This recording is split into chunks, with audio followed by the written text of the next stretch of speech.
SSLC ಬೋರ್ಡ್ನಿಂದ 4 ಮಾದರಿ ಪ್ರಶ್ನೆ ಪತ್ರಿಕೆಗಳನ್ನು ನಿಮಗೆ ಈಗಾಗಲೇ ಬಿಟ್ಟಿದ್ದಾರೆ. ಜೆರಾಕ್ಸ್ ಪ್ರತಿಗಳನ್ನು ನಿಮಗೆ ಎಲ್ಲ ಕೊಟ್ಟಿದ್ದೀವಿ. ಈ ಪ್ರಶ್ನೆ ಪತ್ರಿಕೆಗಳನ್ನು ಅವ್ರು ಯಾಕೆ ಬಿಟ್ಟಿದ್ದಾರೆ ಅಂತಂದ್ರೆ, ನಿಮಗೆ ಯಾವ ಯಾವ ಒಂದು ಅಧ್ಯಾಯಗಳಿಂದ ಎಷ್ಟು ಅಂಕದ ಪ್ರಶ್ನೆಗಳು ಬರ್ತವೆ ಅನ್ನೋದು ಇದರಿಂದ ಗೊತ್ತಾಗ್ತಾ ಹೋಗುತ್ತೆ. ಮತ್ತು ನಿಮ್ಮ ಪ್ರಶ್ನೆ ಪತ್ರಿಕೆಯಲ್ಲಿ 6 ಬಹು ಆಯ್ಕೆ ಮಾದರಿಯ ಪ್ರಶ್ನೆಗಳಿರ್ತವೆ, 6 1 ಅಂಕದ ಪ್ರಶ್ನೆಗಳು, ನೇರ ಉತ್ತರವನ್ನು ಬರೆತಕ್ಕಂಥ ಪ್ರಶ್ನೆಗಳಿರ್ತವೆ, 8 ಬಹು ಆಯ್ಕೆ ಪ್ರಶ್ನೆಗಳು, 8 1 ಅಂಕದ ಪ್ರಶ್ನೆಗಳು, ಹಾಗೆಯೇ 8 2 ಅಂಕದ ಪ್ರಶ್ನೆಗಳಿರ್ತವೆ, 12 3 ಅಂಕದ ಪ್ರಶ್ನೆಗಳನ್ನು ಕೊಟ್ಟಿರ್ತಾರೆ, ಅದರಲ್ಲಿ ನೀವು 9 ಬರೀಬೇಕು. ಹಾಗೆಯೇ 4 ಅಂಕದ ಪ್ರಶ್ನೆಗಳನ್ನು ಕೊಟ್ಟಿರ್ತಾರೆ. ಒಂದು ಮ್ಯಾಪ್ ಅವರೇ ಕೊಟ್ಟಿರ್ತಾರೆ, ನೀವು 5 ಸ್ಥಳಗಳನ್ನು ಅವರು ಕೊಟ್ಟಿರ್ತಾರಲ್ಲ, 7 ಸ್ಥಳಗಳನ್ನು ಕೊಟ್ಟಿರ್ತಾರೆ, 5 ಸ್ಥಳಗಳನ್ನು ನೀವು ಗುರುತಿಸಬೇಕು. ಇವತ್ತು ನಾವು ಈಗಾಗಲೇ 2 ಮಾದರಿ ಪ್ರಶ್ನೆ ಪತ್ರಿಕೆಗಳನ್ನು ಚರ್ಚೆ ಮಾಡಿದ್ದೀವಿ. ಇವತ್ತು ಮೂರನೇ ಒಂದು ಮಾದರಿ ಪ್ರಶ್ನೆ ಪತ್ರಿಕೆ. ನಿಮಗೆ ಆನ್ಯುವಲ್ ಎಕ್ಸಾಮ್ ಅಲ್ಲಿ ನಿಮ್ಮ 80 ಅಂಕದ ಈ ಪ್ರಶ್ನೆ ಪತ್ರಿಕೆಗೆ ಉತ್ತರವನ್ನು ಬರೀಲಿಕ್ಕೆ 3 ಗಂಟೆ 15 ನಿಮಿಷಗಳ ಕಾಲಾವಕಾಶಗಳನ್ನು ಕೊಡ್ತಾರೆ. ಎಷ್ಟು? 3 ಗಂಟೆ 15 ನಿಮಿಷ. ಇಲ್ಲಿ ಆ 15 ನಿಮಿಷ ಯಾಕೆ ಎಕ್ಸ್ಟ್ರಾ ಕೊಟ್ಟಿರ್ತಾರೆ ಅಂತಂದ್ರೆ, ನಿಮಗೆ ಪ್ರಶ್ನೆ ಪತ್ರಿಕೆಯನ್ನ ಓದ್ಕೊಳ್ಳಿಕ್ಕೋಸ್ಕರ 15 ನಿಮಿಷವನ್ನು ನಿಮಗೆ ಕೊಟ್ಟಿರ್ತಾರೆ. ನೀವು ಉತ್ತರವನ್ನ ಬರೀಬೇಕಾದ್ರೆ ನಿಮ್ಮ ಅಕ್ಷರಗಳು ದುಂಡಾಗಿರ್ಬೇಕು, ಪ್ರಶ್ನೆಗಳನ್ನ ಅರ್ಥ ಮಾಡಿಕೊಂಡು ಅದಕ್ಕೆ ತಕ್ಕನಾಗಿರ್ತಕ್ಕಂತಹ ಒಂದು ಪಾಯಿಂಟ್ಸ್ ವೈಸ್ ಏನು ಮಾಡ್ತಾ ಹೋಗ್ಬೇಕು, ನೀವು ಬರಿತಾ ಹೋಗ್ಬೇಕು. ಇಲ್ಲಿ 2 ಅಂಕದ ಪ್ರಶ್ನೆಗಳಿದ್ರೆ ನೀವು 4 ಪಾಯಿಂಟ್ಸ್ಗಳನ್ನು ಬರೀಬೇಕಾಗುತ್ತೆ. 2 ಅಂಕದ ಪ್ರಶ್ನೆಗಳಿಗೆ ಕನಿಷ್ಠ 4 ಅಂಕಗಳು, 4 ಪಾಯಿಂಟ್ಸ್ಗಳನ್ನು ಬರೀಬೇಕು. 3 ಅಂಕದ ಪ್ರಶ್ನೆಗಳನ್ನ ಕೊಟ್ಟಿದ್ರೆ 6 ಪಾಯಿಂಟ್ಸ್ಗಳನ್ನ ಕನಿಷ್ಠ ಬರೀಬೇಕು. ಅಂದ್ರೆ ಸರಿಯಾದ ಉತ್ತರ ಇರ್ತಕ್ಕಂಥ ಪಾಯಿಂಟ್ಸ್ಗಳನ್ನು ಬರೀಬೇಕು, ಸುಮ್ಮನೆ ಯಾವ ಬೇಕೋ ಬರೆಯೋದಲ್ಲ. ಹಾಗೆ 4 ಅಂಕದ ಪ್ರಶ್ನೆಗಳಿಗೆ ಕನಿಷ್ಠ 8 ಪಾಯಿಂಟ್ಸ್ಗಳನ್ನು ನೀವು ಬರೀಬೇಕಾಗುತ್ತೆ. ಹಾಗೆ ಬರೀಬೇಕಾದ್ರೆ ಒಂದು ಪ್ರಶ್ನೆಯನ್ನ ಉತ್ತರಿಸಿದ ನಂತರ ಒಂದು ಲೈನನ್ನು ಬಿಡ್ತಕ್ಕಂಥದ್ದು. ಆ ಥರ ಅಕ್ಷರಗಳು ನಿಮಗೆ ದುಂಡಾಗಿರ್ಬೇಕು. ಇವ್ಯಾಲ್ಯುಯೇಷನ್ ಮಾಡ್ತಕ್ಕಂಥವ್ರು ಓದೋ ಥರ ಇರಬೇಕು. ಆ ರೀತಿಯಾಗಿ ನೀವು ಅದನ್ನ ಬರಿತಾ ಹೋಗ್ಬೇಕು. ಸುಮ್ಮನೆ ಹೆಂಗೋ ಗೀಜೋದು, ಕಾಟ್ ಹಾಕೋದು ಏನೋ. ಮತ್ತೆ ಸಾಧ್ಯವಾದಷ್ಟು ಏನು ಮಾಡಬೇಕಂದ್ರೆ ಒಂದು ಸೀರಿಯಲ್ ಆರ್ಡರ್ ಇರಲಿ ನೀವು ಬರೀತಕ್ಕಂಥ ಉತ್ತರಗಳು. ಒಂದನೇ ಕ್ವಶನ್ ಆದ್ಮೇಲೆ 2ನೇ ಕ್ವಶನ್, 3ನೇ ಕ್ವಶನ್, ಈ ಥರ ಏನು ಮಾಡಬೇಕು, ಬರಿತಾ ಹೋಗ್ಬೇಕು. ಸೊ ಇಲ್ಲಿ ಇವತ್ತು ಮಾದರಿ ಪ್ರಶ್ನೆ ಪತ್ರಿಕೆ 3 ಅದನ್ನು ನೋಡ್ತಾ ಹೋಗೋಣ. ಮೊದಲು ಬಹು ಆಯ್ಕೆ ಪ್ರಶ್ನೆಗಳಿದ್ದಾವೆ. ವೇದಗಳಿಗೆ ಹಿಂದಿರುಗಿ ಎನ್ನುವ ಘೋಷಣೆಯನ್ನ ಹೊರಡಿಸಿದವರು ಯಾರು? ಆನ್ಸರ್ ಕೊಡಬಾರ್ದು, ನಾನು ಯಾರನ್ನು ಕೇಳ್ತೀನಿ ಅವ್ರು ಎತ್ತಬೇಕು, ಕೈ ಎತ್ತಬೇಕು, ನಾನು ಅವ್ರು ಕೇಳ್ತೀನಿ. ಅವ್ರು ವೇದಗಳಿಗೆ ಹಿಂದಿರುಗಿ ಎನ್ನುವ ಘೋಷಣೆಯನ್ನ ಹೊರಡಿಸಿದವರು ಯಾರು? ಯಾರು? ದಯಾನಂದ ಸರಸ್ವತಿಯವರು ವೇದಗಳಿಗೆ ಹಿಂದಿರುಗಿ ಅಂತೇಳಿ ಆ ಒಂದು ಹೇಳಿಕೆಯನ್ನು ಹೊರಡಿಸ್ತಾರೆ. ಕದನ ಬಾಂಧವ್ಯ ತ್ರಯ ಮೈತ್ರಿಕೂಟ ರಚಿಸಿಕೊಂಡ ರಾಷ್ಟ್ರಗಳ ಸರಿಯಾದ ಗುಂಪು. ಆಪ್ಷನ್ಸ್ ಹೇಳ್ತೀನಿ. First Britain, France, Russia, Germany, Austria, Hungary, Italy. C Italy, France, Russia. D Germany, Austria, Hungary, France. ಹೇಳು ಯಾವ್ದಂತ? ಫ್ರಾನ್ಸ್,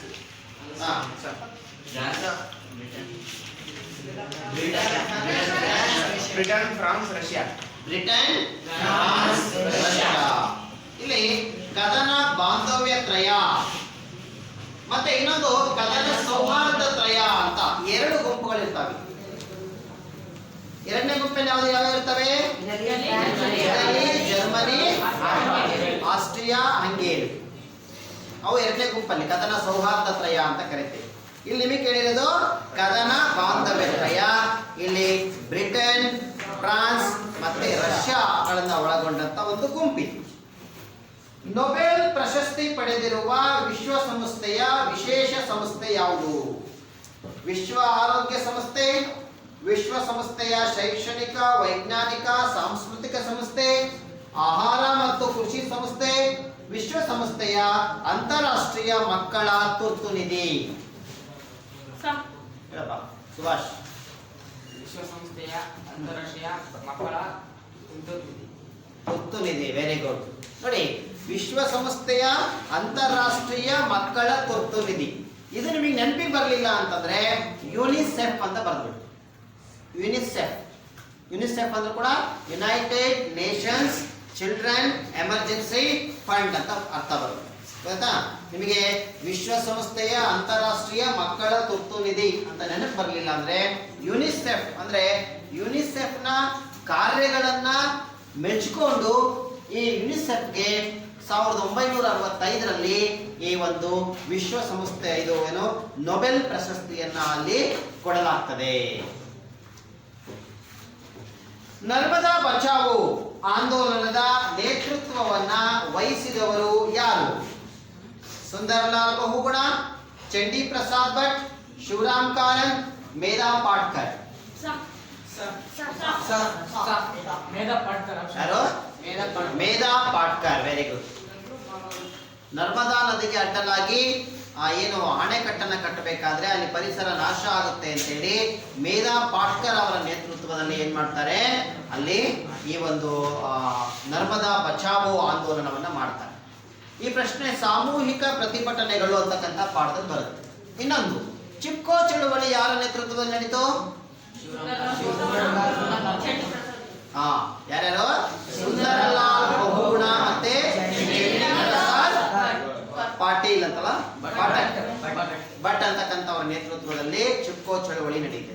ಹಾಗೇನೆ ಮೌನ ಕಣಿವೆ ಆಂದೋಲನ ಅಂತ ಬರುತ್ತೆ. ಹಾಗೇನೆ ನಮ್ಮ ಕರ್ನಾಟಕಕ್ಕೆ ಬಂದ್ರೆ ಕೈಗಾ ಒಂದು ಅನುಸ್ಥಾವರವನ್ನು ವಿರೋಧಿಸಿ ಶಿವರಾಮ್ ಕಾರಂತ್ ಅವರ ನೇತೃತ್ವದಲ್ಲಿ ಅಲ್ಲೇ ಆಗುತ್ತೆ. ಸೊ ಇವನ್ನೆಲ್ಲವನ್ನು ಕೂಡ ನೀವು ಏನ್ ಮಾಡ್ಬೇಕು, ಗಮನ ಹರಿಸಬೇಕು ಈ ಪಾಠದಲ್ಲಿ. ಮಾನ್ಸೂನ್ ಮಾರುತಗಳ ನಿರ್ಗಮನ ಕಾಲದಲ್ಲಿ ಆವರ್ತ ಮಾರುತಗಳು ಬಂಗಾಳ ಕೊಲ್ಲಿಯಲ್ಲಿ ನಿರ್ಮಿತಗೊಳ್ಳಲು ಕಾರಣ. ಅಂದ್ರೆ ಆವರ್ತ ಮಾರುತಗಳು ಅಂದ್ರೆ ಮಾನ್ಸೂನ್ ಮಾರುತಗಳು ವಾಪಸ್ ಬರ್ತಕ್ಕಂಥದ್ದು. ನಿರ್ಗಮನ ಕಾಲ ಅಂತ ಏನ್ ಕರಿತೀವಲ್ಲ, ನೈಋತ್ಯ ಮಾನ್ಸೂನ್ ಮಾರುತಗಳ ಕಾಲ ಅಂತಲ್ಲ, ಇದು ಏನು ಈಶಾನ್ಯ ಮಾನ್ಸೂನ್ ಮಾರುತಗಳ ಕಾಲ ಅಂತ ಕರಿತೀವಲ್ಲ. ಸೊ ಅಲ್ಲಿ ಬಂಗಾಳ ಕೊಲ್ಲಿಯಲ್ಲಿ ಆವರ್ತ ಮಾರುತಗಳು ನಿರ್ಮಾಣ ಆಗ್ತವೆ. ಅದಕ್ಕೆ ಕಾರಣ ಏನು? ಭೂಮಿ ಮತ್ತೆ ಸಾಗರಗಳ ನಡುವಿನ ಉಷ್ಣಾಂಶ ಮತ್ತೆ ಒತ್ತಡದಲ್ಲಿನ ವ್ಯತ್ಯಾಸ.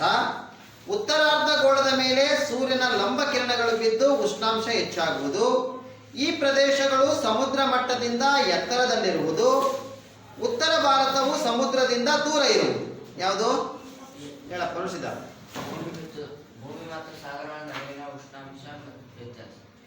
ಭೂಮಿ ಮತ್ತು ಸಾಗರಗಳ ನಡುವಿನ ಉಷ್ಣಾಂಶ ಒತ್ತಡಗಳಲ್ಲಿನ ವ್ಯತ್ಯಾಸದಿಂದಾಗಿ ಏನಾಗುತ್ತಪ್ಪ ಅಂದ್ರೆ ಬಂಗಾಳ ಕೊಲ್ಲಿಯಲ್ಲಿ ಆವರ್ತ ಮಾರುತಗಳು ಸೃಷ್ಟಿಯಾಗ್ತವೆ. ಇಲ್ಲಿ ಇದೇ ಪ್ರಶ್ನೆ ಇನ್ನೊಂದರ ಕೇಳ್ತಾರೆ. ಭೂಮಿ ಮತ್ತೆ ಸಾಗರಗಳ ನಡುವಿನ ಉಷ್ಣಾಂಶ ಮತ್ತೆ ಒತ್ತಡಗಳಿನ ವ್ಯತ್ಯಾಸದಿಂದ ಯಾವ ಮಾರುತಗಳು ನಿರ್ಮಾಣಗೊಳ್ತವೆ?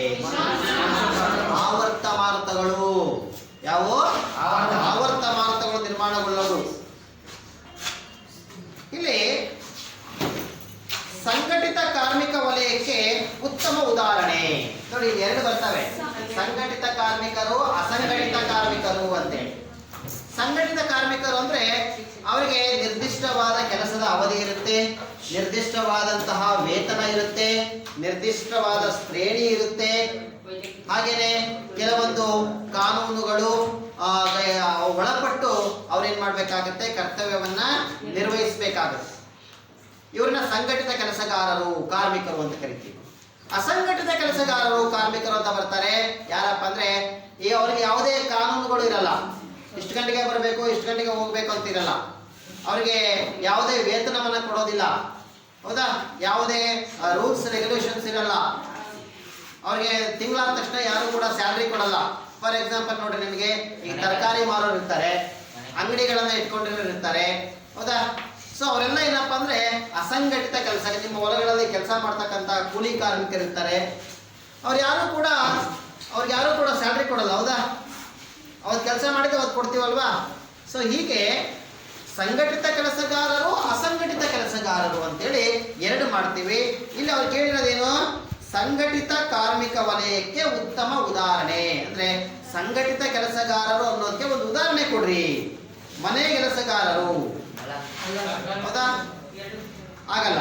ಮನೆ ಕೆಲಸಗಾರ ಅವ್ರು ಯಾವಾಗಾರ ಬರ್ಬೋದು, ಯಾವಾಗಾರ ಹೋಗ್ಬೋದು, ಹೌದಾ? ಕೃಷಿ ಕಾರ್ಮಿಕರು, ಹೊಲದಲ್ಲಿ ಕೆಲಸ ಮಾಡ್ತಕ್ಕಂಥವ್ರು, ಅವರು ಯಾವುದೇ ರೂಲ್ಸ್ ರೆಗ್ಯುಲೇಷನ್ಸ್ ಇರೋದಿಲ್ಲ.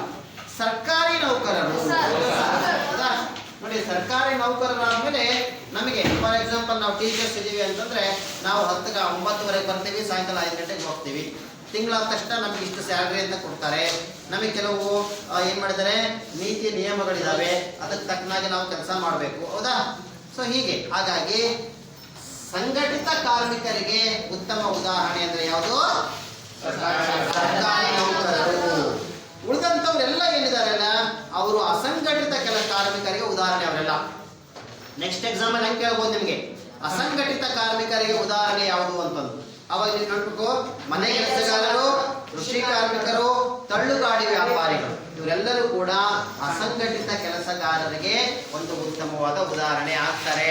ಸರ್ಕಾರಿ ನೌಕರರು ಸಂಘಟಿತ ಕೆಲಸಗಾರರಿಗೆ ಉದಾಹರಣೆ ಆಗ್ತಾರೆ. ಆಡಳಿತ ವಿಕೇಂದ್ರೀಕರಣಕ್ಕಾಗಿ ಭಾರತದಲ್ಲಿ ಜಾರಿಗೆ ತಂದಿರುವ ಪದ್ಧತಿ. ಆಡಳಿತ ವಿಕೇಂದ್ರೀಕರಣ ನೋಡಿ, ನಮ್ಮಲ್ಲಿ ರಾಜ್ಯ ಸರ್ಕಾರ ಅಂತ ಇದೆ, ಕೇಂದ್ರ ಸರ್ಕಾರ ಅಂತ ಇದೆ, ಹೌದಾ? ಸೊ ಇಲ್ಲಿ ರಾಜ್ಯ ಸರ್ಕಾರದಲ್ಲಿ ಮುಖ್ಯಮಂತ್ರಿಗಳಿರ್ತಾರೆ, ಹಾಗೇನೆ ಈ ಒಂದು ಮಂತ್ರಿಗಳಿರ್ತಾರೆ. ಅವರೇ ಬಂದು ನೇರವಾಗಿ ನಿಮ್ಮ ಹಳ್ಳಿಗಳನ್ನ ಉದ್ಧಾರ ಮಾಡಲಿಕ್ಕೆ ಆಗೋದಿಲ್ಲ. ದೇಶದಲ್ಲೂ ಕೂಡ ಅಷ್ಟೇ ಕೇಂದ್ರ ಸರ್ಕಾರ ಇರುತ್ತಲ್ವಾ? ಸೊ ಅದಕ್ಕೋಸ್ಕರ ಏನ್ ಮಾಡ್ತು, ಆಡಳಿತವನ್ನ ವಿಕೇಂದ್ರೀಕರಣ ಮಾಡ್ತು. ಆಡಳಿತ ವಿಕೇಂದ್ರೀಕರಣ ಅಂದ್ರೆ ಆಡಳಿತವನ್ನ ಹಂಚಿಕೊಡ್ತಕ್ಕಂಥದ್ದು, ಡಿವೈಡ್ ಮಾಡೋದು. ಅದಕ್ಕೋಸ್ಕರ ಏನ್ ಮಾಡಿದ್ರು, ಈ ಜಿಲ್ಲಾ ಪಂಚಾಯಿತಿ, ತಾಲೂಕು ಪಂಚಾಯಿತಿ, ಗ್ರಾಮ ಪಂಚಾಯಿತಿ ಅಂತಕ್ಕಂಥ 3 ಹಂತದ ಆಡಳಿತ ವ್ಯವಸ್ಥೆಯನ್ನು ಒಳಗೊಂಡಿರ್ತಕ್ಕಂತಹ ಪಂಚಾಯತ್ ರಾಜ್ ವ್ಯವಸ್ಥೆಯನ್ನ ಜಾರಿಗೆ ತಂತು ಭಾರತ ಸರ್ಕಾರ. ಸೊ ಹಾಗಾಗಿ ಇಲ್ಲಿ ಆಡಳಿತ ವಿಕೇಂದ್ರೀಕರಣಕ್ಕಾಗಿ ಭಾರತದಲ್ಲಿ ಜಾರಿಗೆ ತಂದಿರುವ ಪದ್ಧತಿ ಯಾವುದು? ಪಂಚಾಯತ್ ರಾಜ್ ವ್ಯವಸ್ಥೆನೆ ಆಡಳಿತದ ವಿಕೇಂದ್ರೀಕರಣಕ್ಕಾಗಿ ಭಾರತದಲ್ಲಿ ತಂದಿರತಕ್ಕಂತ ಒಂದು ವ್ಯವಸ್ಥೆ. ಇನ್ನು ಸ್ತ್ರೀ ಶಕ್ತಿ, ನರೇಗಾ ಅಂತಂದ್ರೇನು? ಈ ಒಂದು ಏನು ಉದ್ಯೋಗ ಖಾತ್ರಿ ಯೋಜನೆ ಇದೆಯಲ್ಲ, ಅದನ್ನ ಮನ್ರೇಗಾ ಅಂತ ಕರೀತಾರೆ. ಮಹಾತ್ಮ ಗಾಂಧಿ ಗ್ರಾಮೀಣ ಉದ್ಯೋಗ ಖಾತ್ರಿ ಯೋಜನೆ ಅಂತ ಕರೀತಾರೆ. ಹಾಗೇನೆ ಗ್ರಾಹಕರ ನ್ಯಾಯಾಲಯ ಅಂದ್ರೆ ಗ್ರಾಹಕರಿಗೆ ಒಂದು ಏನು ಅನ್ಯಾಯ ಆದ್ರೆ ಅದನ್ನ ಸರಿಪಡಿಸ್ತಕ್ಕಂಥದ್ದು. ಜಿಲ್ಲಾ ಹಂತದಲ್ಲಿ ಎಷ್ಟರವರೆಗೆ ಇದೆ? 1 ಕೋಟಿಯವರೆಗೆ. 1 ಕೋಟಿಯ ಒಳಗಡೆ ನಿಮಗೇನಾದ್ರೂ ಅನ್ಯಾಯ ಆಗಿದ್ರೆ ಅದನ್ನ ಸರಿಪಡಿಸಲಿಕ್ಕೆ ನೀವು ಜಿಲ್ಲಾ ಗ್ರಾಹಕರ ನ್ಯಾಯಾಲಯಕ್ಕೆ ಹೋಗ್ಬೋದು. ಗ್ರಾಹಕರ ನ್ಯಾಯಾಲಯದ ಅಧ್ಯಕ್ಷರು ಯಾರು? ಜಿಲ್ಲಾ ನ್ಯಾಯಾಲಯದ ಒಂದು ನ್ಯಾಯಾಧೀಶರು, ಅವರು ಅಧ್ಯಕ್ಷರಾಗಿರ್ತಾರೆ. ರಾಜ್ಯ ಮಟ್ಟದಲ್ಲಿ ಗ್ರಾಹಕರ ನ್ಯಾಯಾಲಯದ ಅಧ್ಯಕ್ಷರು ಯಾರು? ಉಚ್ಚ ನ್ಯಾಯಾಲಯದ ನ್ಯಾಯಾಧೀಶರು. ರಾಷ್ಟ್ರ ಮಟ್ಟದಲ್ಲಿ ನ್ಯಾಯಾಲಯದ ನ್ಯಾಯಾಧೀಶರು ಅಲ್ಲಿ ಅಧ್ಯಕ್ಷರಾಗಿರ್ತಾರೆ. ರಾಜ್ಯ ಮಟ್ಟದಲ್ಲಿ ಎಲ್ಲಿಂದ ಎಲ್ಲಿವರೆಗೆ ಎಷ್ಟು ಹಣ ಅಮೌಂಟು? 1 ಕೋಟಿಯಿಂದ 10 ಕೋಟಿಯವರೆಗೆ. ರಾಷ್ಟ್ರ ಮಟ್ಟದಲ್ಲಿ 10 ಕೋಟಿಗಿಂತ ಜಾಸ್ತಿ ನಿಮಗೆ ಅನ್ಯಾಯ ಆಗಿದ್ರೆ ನೀವು ರಾಷ್ಟ್ರ ಮಟ್ಟದ ಗ್ರಾಹಕರ ನ್ಯಾಯಾಲಯಕ್ಕೆ ಹೋಗಬೇಕು, ಗೊತ್ತಾಯ್ತಾ? ಜಿಲ್ಲಾ ಮಟ್ಟದಲ್ಲಿ 1 ಕೋಟಿ ಒಳಗಡೆ, ರಾಜ್ಯ ಮಟ್ಟದಲ್ಲಿ 1 ಕೋಟಿಯಿಂದ 10 ಕೋಟಿವರೆಗೆ, ರಾಷ್ಟ್ರ ಮಟ್ಟದಲ್ಲಿ 10 ಕೋಟಿಗಿಂತ ಜಾಸ್ತಿ, ಗೊತ್ತಾಯ್ತಾ? ಒಂದು ಪ್ರಶ್ನೆ ಬಂದೇ ಬರುತ್ತೆ, ನೆನ್ಪಿಟ್ಕೊಳ್ಳಿ. ಮಾರುಕಟ್ಟೆಯ ರಾಜ ಅಂತ ಯಾರನ್ನು ಕರೀತಾರೆ? ಗ್ರಾಹಕರನ್ನ ಕರೀತಾರೆ. ಗ್ರಾಹಕರ ದಿನಾಚರಣೆ ಯಾವತ್ತು ಆಚರಿಸ್ತೀವಿ? ಮಾರ್ಚ್ 15ನೇ ತಾರೀಕು ಗ್ರಾಹಕರ ದಿನಾಚರಣೆ ಆಚರಿಸ್ತೀವಿ. ಯಾಕೆ ಆಚರಿಸ್ತೀವಿ? ಅವತ್ತು ಏನಾಯ್ತು? 4 ಹಕ್ಕುಗಳನ್ನ ಕೊಡ್ತಾನೆ.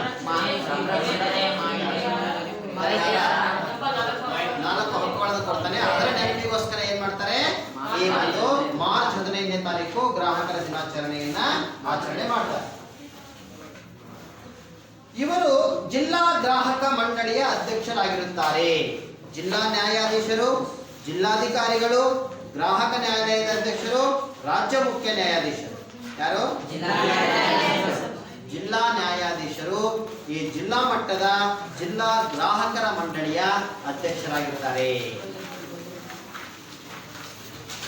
ಇವಿಷ್ಟು ಕೂಡ 8 ನಿಮಗೆ ಏನಪ್ಪಾ ಅಂತಂದ್ರೆ ಬಹು ಆಯ್ಕೆಯ ಪ್ರಶ್ನೆಗಳು. ನೋಡಿ, ಬಹಳ ಸುಲಭವಾಗಿ ಅಲ್ಲೇ ನಿಮಗೆ ಆನ್ಸರ್ ಇರುತ್ತೆ. ಸ್ವಲ್ಪ ನೀವು ಕೊಟ್ಟ ತಕ್ಷಣ ಸಡನ್ ಬರೆಯೋದಲ್ಲ, ಯೋಚನೆ ಮಾಡಬೇಕು. ಯೋಚನೆ ಮಾಡಿ ಸರಿಯಾದ ಉತ್ತರವನ್ನು ಆಯ್ಕೆ ಮಾಡಬೇಕು. 8 ಪ್ರಶ್ನೆಗಳಿಗೆ ಉತ್ತರ ಅಲ್ಲೇ ಇರುತ್ತೆ. ಅರ್ಥ ಆಯ್ತು ಹೇಳ್ತಿರೋದು?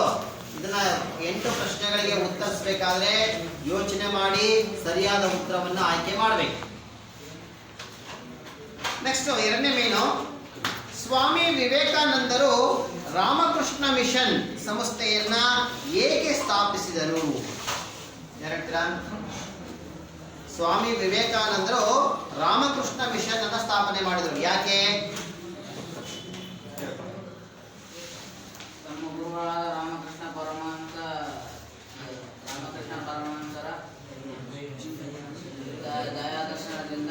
ದೇಯಾದರ್ಶಗಳನ್ನು, ಅವರ ದೇಹದರ್ಶನಗಳನ್ನು ಪ್ರಚಾರ ಮಾಡಲು ರಾಮಕೃಷ್ಣ ಮಿಷನ್ ಸ್ಥಾಪನೆ ಮಾಡಿದ್ದಾರೆ. ನೋಡಿ, ಇಲ್ಲೇ ನೀವು ಬಹಳ ತಪ್ಪು ಮಾಡ್ಕೊಳ್ತೀರಾ. ರಾಮಕೃಷ್ಣ ಮಿಷನ್ ಇದರ ಸ್ಥಾಪಕರು ಯಾರು? ಸ್ವಾಮಿ ವಿವೇಕಾನಂದ. ಏನಕ್ಕೋಸ್ಕರ ಅವರು ರಾಮಕೃಷ್ಣ ಮಿಷನ್ ಅನ್ನು ಸ್ಥಾಪನೆ ಮಾಡಿದ್ರು ಅಂದ್ರೆ, ರಾಮಕೃಷ್ಣ ಈ ಸ್ವಾಮಿ ವಿವೇಕಾನಂದರ ಗುರುಗಳು ಯಾರಪ್ಪ ಅಂದ್ರೆ ರಾಮಕೃಷ್ಣ ಪರಮಹಂಸರ. ರಾಮಕೃಷ್ಣ ಪರಮಹಂಸರ ತತ್ವಗಳನ್ನ, ಅವರ ಆದರ್ಶಗಳನ್ನ ಜಗತ್ತಿಗೆ ಪ್ರಸಾರ ಮಾಡ್ಲಿಕ್ಕೋಸ್ಕರ, ಜಗತ್ತಿಗೆ ಸಾರ್ಲಿಕ್ಕೋಸ್ಕರ ಏನ್ ಮಾಡಿದ್ರು? ರಾಮಕೃಷ್ಣ ಮಿಷನ್ ಅಂತಕ್ಕಂಥ ಸಂಸ್ಥೆಯನ್ನ ಸ್ವಾಮಿ ವಿವೇಕಾನಂದರು ಸ್ಥಾಪನೆ ಮಾಡಿದ್ರು. ಇಲ್ಲಿ 3 ಪ್ರಶ್ನೆಗಳನ್ನ ಕೇಳ್ಬೋದು ಅವ್ರು ನಿಮಗೆ. ರಾಮಕೃಷ್ಣ ಮಿಷನ್ ನ ಸ್ಥಾಪಕರು ಯಾರು ಅಂತ ಕೇಳ್ಬೋದು. ಯಾರು? ಸ್ವಾಮಿ ವಿವೇಕಾನಂದರು.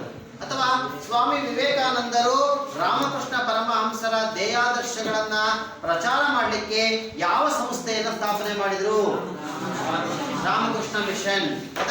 ಅಥವಾ ಸ್ವಾಮಿ ವಿವೇಕಾನಂದರ ಗುರುಗಳು ಯಾರು? ರಾಮಕೃಷ್ಣ ಪರಮಹಂಸರು. ನೋಡಿ, ಎಷ್ಟು ಪ್ರಶ್ನೆಗಳನ್ನ ಕೇಳಲಿಕ್ಕೆ ಅವಕಾಶ ಇರುತ್ತೆ. ನೆಕ್ಸ್ಟ್, ಗೋಬೆಲ್ಸ್ ಎಂಬ ವಿಶೇಷ ಮಂತ್ರಿಯನ್ನು ಹಿಟ್ಲರ್ ನೇಮಿಸಿದ ಉದ್ದೇಶವೇನು? ಯಾರು ಹೇಳ್ತೀರಾ?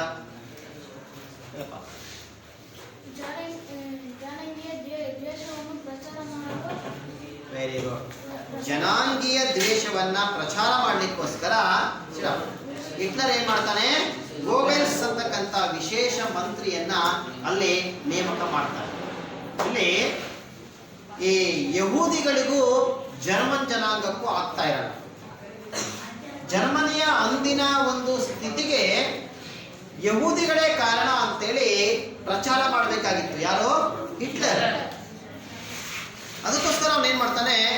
ಅಂತಹ ಜನಾಂಗೀಯ ದ್ವೇಷವನ್ನ ಹರಡುವುದಕ್ಕೋಸ್ಕರ ಹಿಟ್ಲರ್ ಏನ್ ಮಾಡ್ದ ಅಂತಂದ್ರೆ ಈ ಒಂದು ಗೋಬೆಲ್ಸ್ ಅಂತಕ್ಕಂಥ ವಿಶೇಷ ಮಂತ್ರಿಯನ್ನ ಅವನು ನೇಮಕ ಮಾಡ್ತಾನೆ.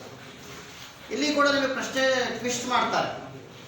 ಜರ್ಮನಿಯ ಸರ್ವಾಧಿಕಾರಿ ಯಾರು? ಯಾರು? ಹಿಟ್ಲರ್. ಜನಾಂಗೀಯ ದ್ವೇಷವನ್ನ ಹರಡಲಿಕ್ಕೆ ಹಿಟ್ಲರ್ ನೇಮಿಸಿದ ಮಂತ್ರಿ ಯಾರು? ಹೀಗೆ ನೀವು ಪ್ರಶ್ನೆಯನ್ನ ನೀವೇ ಅಲ್ಲಿ ಚೇಂಜ್ ಮಾಡ್ಕೊಂತ ಓದ್ಕೋಬೇಕು. ಹಂಗಾದ್ರೆ ಅದಕ್ಕೆ ಇದು ಬರುತ್ತೆ. ವಿಶ್ವಸಂಸ್ಥೆಯ ದತ್ತಿ ಸಮಿತಿಯನ್ನು ಏಕೆ ಸ್ಥಾಪಿಸಲಾಗಿದೆ? ವಿಶ್ವಸಂಸ್ಥೆಯ ದತ್ತಿ ಸಮಿತಿಯನ್ನು ಏಕೆ ಸ್ಥಾಪಿಸಲಾಗಿದೆ? ವಸಾಹತುಶಾಹಿತ್ವಕ್ಕೆ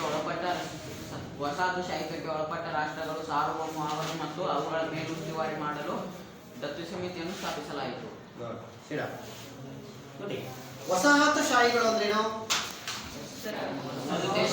ಯುರೋಪಿನ ರಾಷ್ಟ್ರಗಳು 19ನೇ ಶತಮಾನದಲ್ಲಿ ಏನ್ ಮಾಡಿದ್ವಪ್ಪ ಅಂದ್ರೆ ಪ್ರಪಂಚದ, ಅದರಲ್ಲೂ ಮುಖ್ಯವಾಗಿ ಆಫ್ರಿಕಾದ ಮತ್ತೆ ಏಷ್ಯಾದ ಕೆಲವೊಂದಿಷ್ಟು ರಾಷ್ಟ್ರಗಳನ್ನ ತಮ್ಮ ಹಿಡಿತದಲ್ಲಿ ಇಟ್ಕೊಂಡಿದ್ರು. ಹಾಗೆ ಹಿಡಿತದಲ್ಲಿ ಇಟ್ಟುಕೊಂಡಿದ್ದಂತಹ ರಾಷ್ಟ್ರಗಳನ್ನ ಏನಂತ ಕರೆದಿದ್ರಪ್ಪ ಅಂದ್ರೆ ವಸಾಹತುಗಳು ಅಂತ ಕರೆದ್ರು. 20ನೇ ಶತಮಾನದಲ್ಲಿ ಮಹಾಯುದ್ಧದ ನಂತರ ಈ ವಸಾಹತುಗಳು ಒಂದೊಂದೇ ಸ್ವತಂತ್ರವಾಗ್ತಾ ಬಂದು, ಅದರಲ್ಲಿ ಭಾರತವೂ ಸೇರಿತು. ಭಾರತ 1947ರಲ್ಲಿ ಸ್ವತಂತ್ರ ಆಯಿತು. ಹಾಗೇನೆ ಯುರೋಪಿನ ಇತರ ರಾಷ್ಟ್ರಗಳು, ಹಾಗೇನೆ ಆಫ್ರಿಕಾದ ಹಲವಾರು ರಾಷ್ಟ್ರಗಳು ಆಗ ಸ್ವತಂತ್ರಗೊಂಡು. ಹೀಗೆ ಸ್ವತಂತ್ರಗೊಂಡಂತ ಸಂದರ್ಭದಲ್ಲಿ ಕೆಲವೊಂದು ರಾಷ್ಟ್ರಗಳಲ್ಲಿ ಇನ್ನೂ ಕೂಡ ಅವರದೇ ಆದ ಸರ್ಕಾರವನ್ನ ರಚನೆ ಮಾಡಿಕೊಳ್ಳಿಕ್ಕೆ ಆಗಿರಲಿಲ್ಲ. ಸೊ ಅಂತಹ ಒಂದು ರಾಷ್ಟ್ರಗಳ ಒಂದು ಆಡಳಿತವನ್ನ ನೋಡ್ಕೊಳ್ಳಿಕ್ಕೆ, ಅಲ್ಲಿ ಒಂದು ಸಾರ್ವಭೌಮತ್ವ ಸರ್ಕಾರ ಸ್ಥಾಪನೆ ಆಗೋವರೆಗೂ ಆ ಪ್ರದೇಶಗಳ ಒಂದು ಮೇಲುಸ್ತುವಾರಿಯನ್ನು ನೋಡ್ಕೊಳ್ಳಿಕ್ಕೆ ವಿಶ್ವಸಂಸ್ಥೆಯಲ್ಲಿ ಒಂದು ಸಂಸ್ಥೆಯನ್ನು ಸ್ಥಾಪಿಸಿದ್ರು. ಅದೇ ದತ್ತಿ ಸಮಿತಿ ಅಂತೇಳಿ. ಆದ್ರೆ ಈಗ ಏನಾಗಿದೆಯಪ್ಪ ಅಂದ್ರೆ, ವಿಶ್ವದ ಎಲ್ಲಾ ರಾಷ್ಟ್ರಗಳು ಕೂಡ ಸ್ವತಂತ್ರಗೊಂಡಿರೋದ್ರಿಂದ ಎಲ್ಲಾ ರಾಷ್ಟ್ರಗಳಲ್ಲೂ ತಮ್ಮದೇ ಆದಂತಹ ಸಾರ್ವಭೌಮತ್ವ ಹೊಂದಿರುವ ಸರ್ಕಾರಗಳು ರಚನೆ ಆಗಿರೋದ್ರಿಂದ ಈ ದತ್ತಿ ಸಮಿತಿಗೆ ಯಾವುದೇ ಕೆಲಸ ಇವತ್ತು ಇಲ್ಲ. ಹಾಗಾಗಿ ಈ ಸಮಿತಿ ಈಗ ವಿಶ್ವಸಂಸ್ಥೆಯಲ್ಲಿ ಅಸ್ತಿತ್ವದಲ್ಲಿ ಇಲ್ಲ. ಅರ್ಥ ಆಯ್ತಾ? ದತ್ತಿ ಸಮಿತಿ ಅಂದ್ರೆ ಇಷ್ಟಿದೆ. ನೆಕ್ಸ್ಟ್, ಸಾಮಾಜಿಕ ಸ್ಥಳ ವಿನ್ಯಾಸ ಎಂದರೇನು? ಸಮಾಜದ ಜನರನ್ನು ಜಾತಿ, ಲಿಂಗ, ಶಿಕ್ಷಣ, ಶ್ರೀಮಂತ ಬಡವರನ್ನು ವಿಂಗಡಿಸುವುದಕ್ಕೆ ಅಥವಾ ವರ್ಗೀಕರಿಸುವುದಕ್ಕೆ. ಸ್ಥಳ ವಿನ್ಯಾಸ ಅಂದ್ರೆ, ಸ್ತರ ಅಂದ್ರೆ ಅಂತ ಅರ್ಥ. ಸ್ತರ ಅಂದ್ರೆ ಏನು? ಅಂತ. ನೋಡಿ, ನಮ್ಮ ಸಮಾಜದಲ್ಲಿ ನಾವು ಏನ್ ಮಾಡಿದೀವಪ್ಪ ಅಂದ್ರೆ, ನಾವೆಲ್ಲರನ್ನೂ ಒಂದೇ ರೀತಿ ಕಾಣ್ತೀವ? ಒಂದೇ ರೀತಿ ಕಾಣ್ತಿದೀವ ನಾವೆಲ್ಲರನ್ನೂ? ಇಲ್ಲ. ಅವನಲ್ಲಿ ಯಾವ್ದು ಅಧಿಕಾರ ಇದೆ, ಅವನು ಎಷ್ಟು ಶ್ರೀಮಂತ ಅನ್ನೋದರ ಆಧಾರದ ಮೇಲೆ ನಾವೇನ್ ಮಾಡ್ತೀವಿ, ಜನರಿಗೆ ಗೌರವವನ್ನು ಕೊಡ್ತಕ್ಕಂಥದ್ದು, ಅವರಿಗೆ ಮರ್ಯಾದೆಯನ್ನು ಕೊಡ್ತಕ್ಕಂಥ ಕೆಲಸವನ್ನ ನಾವು ಮಾಡ್ತಾ ಇದ್ದೀವಿ. ಹೌದಾ? ಇಲ್ಲಿ ಸ್ಥಳ ವಿನ್ಯಾಸ ಅಂದ್ರೆ ಏನಪ್ಪಾ ಅಂದ್ರೆ, ಸಮಾಜದಲ್ಲಿರ್ತಕ್ಕಂಥ ಜನರನ್ನ ಅವರ ಒಂದು ಜಾತಿಯ ಆಧಾರದ ಮೇಲೆ, ಅವರ ಒಂದು ಲಿಂಗದ ಆಧಾರದ ಮೇಲೆ, ಅವರ ಒಂದು ಬಡವ ಶ್ರೀಮಂತ ಅಂತಕ್ಕಂಥ ಆಧಾರದ ಮೇಲೆ ಅವರನ್ನ ವಿಂಗಡಿಸ್ತೀವಲ್ಲ, ಅದನ್ನೇ ನಾವೇನಂತ ಕರಿತೀವಪ್ಪ ಅಂತಂದ್ರೆ ಸಾಮಾಜಿಕ ಸ್ತರ ವಿನ್ಯಾಸ. ನೆನ್ಪಿಟ್ಕೊಳ್ಳಿ, ಸಾಮಾಜಿಕ ಸ್ತರ ವಿನ್ಯಾಸ ಅಂದ್ರೆ ಸಮಾಜದ ಜನರನ್ನ ಜಾತಿ, ಲಿಂಗ, ಶಿಕ್ಷಣ, ಬಡವ, ಶ್ರೀಮಂತ ಅಂತೇಳಿ ವರ್ಗೀಕರಿಸೋದನ್ನೇ ನಾವು ಸಾಮಾಜಿಕ ಸ್ತರ ವಿನ್ಯಾಸ ಅಂತ ಕರಿತೀವಿ. ನಿಮಗಿಷ್ಟು ನೆನಪು ಬರಲಿಲ್ಲ ಅಂದ್ರೆ ಸಮಾಜದ ಜನರನ್ನ ಬಡವ, ಶ್ರೀಮಂತ ಅಂತ ವರ್ಗೀಕರಿಸೋದು ಅಂತ ಬರೆದ್ರು ಸಾಕು. ಇಷ್ಟು ನಿಮಗೆ ನೆನಪು ಬರಲಿಲ್ಲ ಅಂದ್ರೆ ಏನ್ ಬರೀಬೇಕು ನೀವು? ಸಮಾಜದ ಜನರನ್ನ ಬಡವ, ಶ್ರೀಮಂತ ಅಂತೇಳಿ ವರ್ಗೀಕರಿಸೋದು. ಅಷ್ಟು ಬರೆದ್ರು ಮಾರ್ಕ್ಸ್ ಸಿಗುತ್ತೆ, 1 ಮಾರ್ಕ್ಸ್. ಗೊತ್ತಾಯ್ತಲ್ಲ? ಭಾರತದಲ್ಲಿ ಅತಿ ಕಡಿಮೆ ಮಳೆ ಬೀಳುವ ಪ್ರದೇಶ ಯಾವುದು? ಹೇಳೋ. ರಾಜಸ್ಥಾನದ ರೋಯ್ಲಿ ಅಂತೇಳಿ, ರಾಜಸ್ಥಾನದ ರೋಯ್ಲಿ ಅಂತಕ್ಕಂಥ ಸ್ಥಳದಲ್ಲಿ, ಅದು ಭಾರತದಲ್ಲೇ ಅತಿ ಕಡಿಮೆ ಮಳೆಯನ್ನ ಪಡೆಯುವಂತಹ ಒಂದು ಸ್ಥಳ ಈ ರಾಜಸ್ಥಾನದಲ್ಲಿದೆ, ರೋಯ್ಲಿ ಅಂತಕ್ಕಂಥದ್ದು. ಅತಿ ಹೆಚ್ಚು ಮಳೆಯನ್ನ ಪಡಿತಕ್ಕಂಥ ಸ್ಥಳ ಯಾವುದು? ಮೌಸಿನ್ ರಾಮ್ ಅಂತೇಳಿ, ಮೌಸಿನ್ ರಾಮ್. ನೆಕ್ಸ್ಟ್, ಗ್ರಾಮೀಣಾಭಿವೃದ್ಧಿ ಎಂದರೇನು? ಸರ್ವತೋಮುಖ. ನೋಡ್ರಿ, ಬಹಳ ಜನ ಏನ್ ಮಾಡ್ತಾರೆ, ಬರೀಬೇಕಾದ್ರೆ ತಪ್ಪು ಬರ್ಬಿಡ್ತೀರಲ್ಲ, ಪ್ರಾಕ್ಟೀಸ್ ಮಾಡಬೇಕು. ಗ್ರಾಮಗಳ ಸರ್ವತೋಮುಖ ಅಭಿವೃದ್ಧಿ ಅಂದ್ರೆ ಯಾವುದೇ ಗ್ರಾಮಗಳು ಅಂದ್ರೇನೋ ಹಳ್ಳಿಗಳ ಸರ್ವತೋಮುಖ ಅಭಿವೃದ್ಧಿ. ಸರ್ವತೋಮುಖ ಅಂದ್ರೆ ಎಲ್ಲಾ ರೀತಿಯಲ್ಲೂ ಹಳ್ಳಿಯ ಅಭಿವೃದ್ಧಿ ಆದ್ರೆ ಅದನ್ನ ಗ್ರಾಮೀಣ ಅಭಿವೃದ್ಧಿ ಅಂತೇಳಿ ಕರಿತೀವಿ. ಎಲ್ಲಾ ರೀತಿಯಲ್ಲೂ ಅಂದ್ರೇನು, ಆ ಗ್ರಾಮಗಳಲ್ಲಿ ಒಳ್ಳೆಯ ಕುಡಿಯುವ ನೀರಿನ ವ್ಯವಸ್ಥೆ ಇರಬೇಕು, ಒಳಚರಂಡಿ ವ್ಯವಸ್ಥೆ ಇರಬೇಕು, ವಿದ್ಯುತ್ ಶಕ್ತಿ ಸೌಲಭ್ಯ ಇರಬೇಕು, ಒಳ್ಳೆಯ ಶಾಲೆ ಇರಬೇಕು, ಒಳ್ಳೆಯ ರಸ್ತೆಗಳು ಇರಬೇಕು, ಶೌಚಾಲಯಗಳಿರಬೇಕು, ಹಾಗೇನೆ ಆಸ್ಪತ್ರೆ ಆರೋಗ್ಯ ಸೌಲಭ್ಯಗಳಿರಬೇಕು. ಸೊ ಇದೆಲ್ಲದೂ ಕೂಡ ಇದ್ರೆ ಅದನ್ನ ಏನಂತ ಕರಿತೀವಿ ನಾವು, ಅಭಿವೃದ್ಧಿ ಅಥವಾ ಗ್ರಾಮೀಣ ಅಭಿವೃದ್ಧಿ ಅಂತ ಹೇಳಿ ಅದನ್ನ ಕರಿತೀವಿ. ಗ್ರಾಮ ಪಂಚಾಯಿತಿಗಳ ಸ್ಥಾಪನೆಯ ಉದ್ದೇಶನೇ ಅದು. ಗ್ರಾಮಗಳ ಅಭಿವೃದ್ಧಿಯನ್ನು ಸಾಧಿಸಲಿಕ್ಕೋಸ್ಕರ ಗ್ರಾಮ ಪಂಚಾಯಿತಿಗಳನ್ನು ಸ್ಥಾಪನೆ ಮಾಡಿರ್ತಕ್ಕಂಥದ್ದು. ನೆಕ್ಸ್ಟ್, ಮಾರ್ಚ್ 15ರಂದು ಪ್ರತಿ ವರ್ಷ ವಿಶ್ವ ಗ್ರಾಹಕರ ದಿನಾಚರಣೆಯನ್ನ ಆಚರಿಸಲಾಗುತ್ತದೆ. ಏಕೆ? ಆಗಲೇ ಹೇಳಿದೆ, 1965ರಲ್ಲಿ ಜಾನ್ ಎಫ್ ಕೆನಡಿ ಅಂತಕ್ಕಂಥ ಅಮೆರಿಕದ ಆಗಿನ ಅಧ್ಯಕ್ಷ ಅಲ್ಲಿನ ಅಂದರೆ ಅಮೆರಿಕದ ನಾಗರಿಕರಿಗೆ ಸಂರಕ್ಷಣೆ, ಮಾಹಿತಿ, ನಿವೇದನೆ, ಪರಿಹಾರ. ಸಂರಕ್ಷಣೆ, ಮಾಹಿತಿ, ನಿವೇದನೆ, ಪರಿಹಾರ ಅನ್ನುವಂಥ ಈ 4 ಹಕ್ಕುಗಳನ್ನ ಕೊಡ್ತಕ್ಕಂಥ ವಿಧೇಯಕವನ್ನ ಅಂಗೀಕರಿಸ್ತಾರೆ. ಅದರ ನೆನಪಿಗಾಗಿ ಪ್ರತಿ ವರ್ಷ ಮಾರ್ಚ್ 15ನೇ ತಾರೀಕನ್ನ ಏನಂತ ಕರೀತಾರೆ? ವಿಶ್ವ ಗ್ರಾಹಕರ ದಿನಾಚರಣೆ ಅಂತೇಳಿ ಆಚರಣೆ ಮಾಡಲಾಗ್ತದೆ. ಅಂತಾರಾಷ್ಟ್ರೀಯ ಮೌಲ್ಯ ನಿರ್ಧಾರಕ್ಕೆ ಮಾಧ್ಯಮವಾಗಿ ಬಳಸಲ್ಪಡುವ ಲೋಹ ಯಾವುದು? ಯಾವುದು? ಚಿನ್ನ ಅಥವಾ ಬಂಗಾರ ಅಂತ ಕರಿತೀವಿ. ಅದನ್ನ ಅಂತಾರಾಷ್ಟ್ರೀಯ ಮೌಲ್ಯ ನಿರ್ಧಾರಕ್ಕೆ ಮಾಧ್ಯಮವಾಗಿ ಏನ್ ಮಾಡ್ತಾರೆ? ಅಲ್ಲಿ ಬಳಸ್ತಾರೆ. ನೆಕ್ಸ್ಟ್, 2 ಅಂಕದ ಪ್ರಶ್ನೆಗಳು. 3ನೇ ಮೀನಲ್ಲಿ ಭಾರತದಲ್ಲಿ ನಿರುದ್ಯೋಗಕ್ಕೆ ಕಾರಣವಾದ ಅಂಶಗಳು ಯಾವುವು? ಅತಿಯಾದ ಜನಸಂಖ್ಯೆ, ಯಾಂತ್ರೀಕರಣ, ಅತಿಯಾದ ಶ್ರಮ ವಿಭಜನೆ, ಅಸಮಾನತೆ ಮತ್ತು ಬಂಡವಾಳದ ಹೆಚ್ಚಳ, ಬಂಡವಾಳದ ಕೊರತೆ ಮತ್ತು ಅನಕ್ಷರತೆ.